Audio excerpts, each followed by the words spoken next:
إن الحمد لله نحمده ونستعينه ونستغفره ونعوذ بالله من شرور أنفسنا ومن سيئات أعمالنا.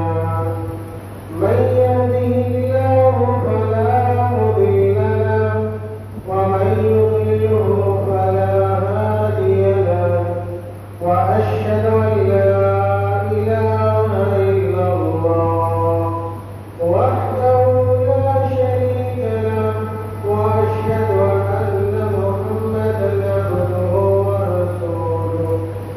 أما بعد فإن خير الحديث كتاب الله وخير الهدي هدي محمد وشر الأمور محدثاتها وكل محدثة بدعة وكل بدعة ضلالة وكل ضلالة في النار. أعوذ بالله من الشيطان الرجيم. بسم الله الرحمن الرحيم. يا أيها الذين آمنوا اتقوا الله حق تقاته ولا تموتن إلا وأنتم مسلمون. يا أيها الناس اتقوا ربكم الذي خلقكم من نفس واحدة وخلق منها زوجها وبث منهما رجالا كثيرا ونساء واتقوا الله الذي تساءلون به والأرحام إن الله كان عليكم رقيبا.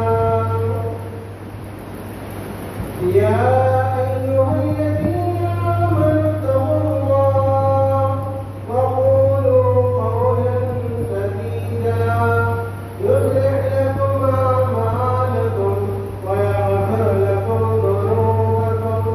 ومن يطع الله ورسوله